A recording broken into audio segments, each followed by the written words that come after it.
Salut à tous et à tous, c'est Antoine et bienvenue dans cette nouvelle vidéo. Aujourd'hui nous allons parler de la chicha, le phénomène, un effet destructeur qui est maintenant présent dans le monde du football et qui se démocratise de plus en plus depuis les 5 dernières années.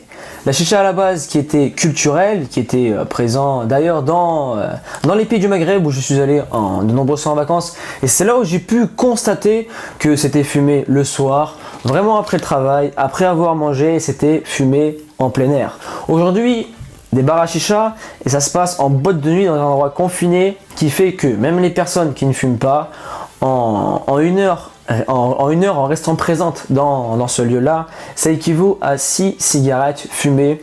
Et aujourd'hui, ça s'est transformé en business alors qu'à la base c'était culturel, mais ça c'est l'évolution avec le temps et les personnes qui ont mis ça en place sont des personnes intelligentes et qui ont compris qu'il y avait un but lucratif derrière cela. Aujourd'hui on va parler de la chicha car ça a beaucoup d'impact dans ce monde du football en termes de performance, d'image et de polémique médiatique, et beaucoup de joueurs se détruisent et détruisent en partie leur performance et leur potentielle carrière à travers cela, et je vais vous expliquer pourquoi. Après avoir vu d'où la chicha venait culturellement, aujourd'hui on va voir qu'est-ce que cela produit au corps et qu'est-ce que ça fait. Une chicha, une bouffée de chicha est égale à une semaine de pollution dans la ville de Paris et 24 heures sur 24. Ça c'est le premier point. Deuxièmement, 40 bouffées de chicha est égal à 2 paquets de cigarettes. Donc si on fait le calcul, un paquet de cigarettes égale 20 cigarettes, donc une bouffée égale une cigarette. Donc toutes les personnes qui me disent que la cigarette est moins toxique que la chicha, revoyez vos priorités. Ensuite, lorsque la fumée rentre à l'intérieur de ton corps, elle passe par l'œsophage bien sûr, le monoxyde de carbone passe par là, qu'est d'ailleurs le monoxyde de carbone une unité de mesure de pollution lorsqu'une voiture roule. Donc tu vois un peu ce que tu aspires ce que la voiture dégage. Donc ça va se coller, ça passe à travers le sang, ça vient se fixer sur les hémoglobines qui sont eux un transfert d'oxygène qui, par exemple, quand tu prends de l'EPO, quand tu te dopes lorsque tu es cycliste de haut niveau, et bien ça sert à transporter beaucoup plus d'oxygène, donc multiplier les globules. Alors que la chicha, ça vient se fixer dessus, donc sur les muscles et sur le muscle respiratoire qui est le cœur, donc cela vient faire l'effet inverse. Tu transportes moins d'oxygène, donc tu es beaucoup moins endurant. Et tu sais que dans le football, l'endurance est quand même l'un des piliers fondamentaux et qu'il ne faut surtout pas négliger. Sur les performances ensuite, qu'est-ce que ça va baisser la chicha? La chicha, ça va baisser les performances de 5 à 10%. Lorsque je fume une chicha à 24 heures à 36 heures juste avant le match, mes performances sont baissées de 5 à 10%. Pour évacuer toute la chicha que j'ai accumulée dans mon corps et tous les effets que ça a eu, ça va mettre une semaine. Donc concrètement, après une chicha, tes performances seront à 100%, donc tu seras à 100% de tes capacités une semaine après. Mais après tu vas me dire, Antoine, je perds que 5%, c'est pas grave. Je suis tout à fait d'accord avec toi sur ce point. Cela dit, quand tu fumes une chicha, tu la fumes pas une fois par semaine. Tu la fumes 1 à 2 fois et la semaine après rebelote. Donc tes performances baissent de plus en plus. Il y a une accumulation de plus en plus de tabac dans ton corps, donc tes performances vont chuter.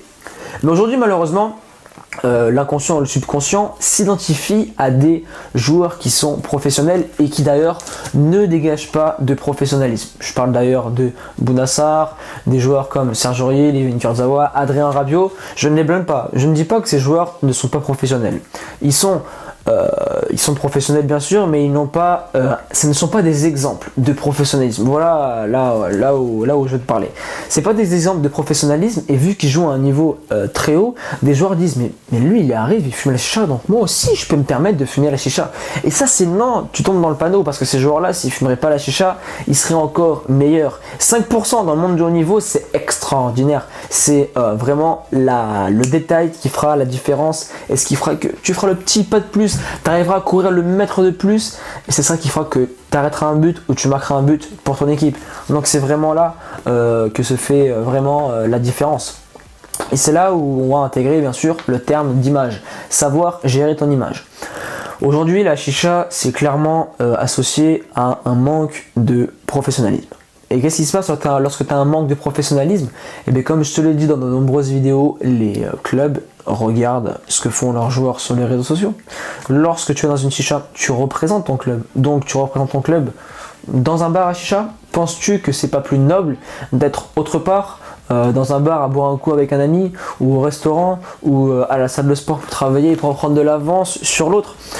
Toutes ces choses-là sont des graines plantées, accumulées, et à terme, on paye toujours. Si on triche, on paye toujours. Voilà, au bout du compte, on a des comptes à rendre et on paye toujours. Et j'espère pour toi que ces comptes à rendre seront bénéfiques et non néfastes. Car tu peux regarder la chicha, je vais pas dire qu'elle a brisé la carrière de Serge Aurier, mais il a pris un virage. Et je pense qu'aujourd'hui, s'il n'avait pas fait cela, ça aurait été différent. Sur les réseaux sociaux, les footballeurs s'affichent énormément. Je me rappelle quand j'étais en centre de formation, je voyais des joueurs divers, hein, amateurs, pros, j'en voyais beaucoup. Snap, je chiche, je tire, voilà. C'était ça. Snap inutile pour montrer qu'il était à la chicha, et malheureusement ça nuit à l'image et ça nuit à la performance du footballeur.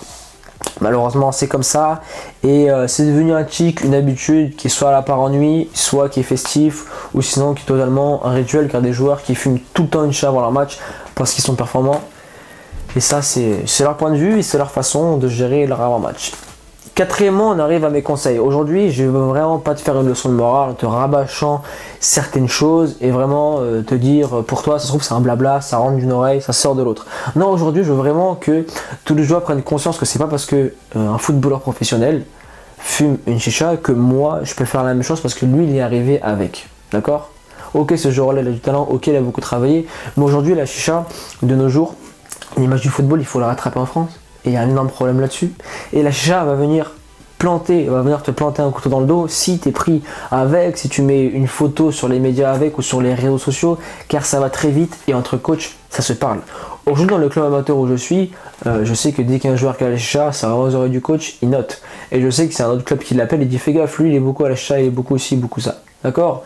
Donc, si tu fumes et que tu ne veux pas arrêter, essaie d'être discret pour arriver à mieux gérer ton image. Le mieux, c'est que tu arrêtes totalement, car c'est se mentir à soi-même que penser être performant en fumant la chicha, ça va marcher. Ça peut marcher, hein, mais pas à 100%. Voilà, tu seras à 80, 90, voire 95% de ton potentiel.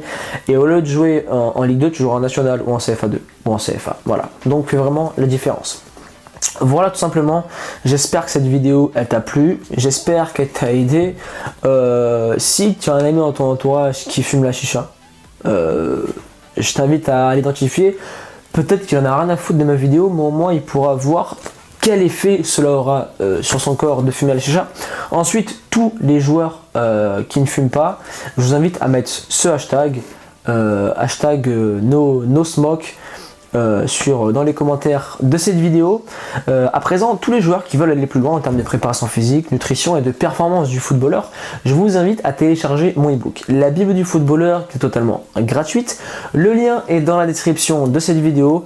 Et à présent, on se retrouve de l'autre côté. Persévérance et motivation, et on avance ensemble.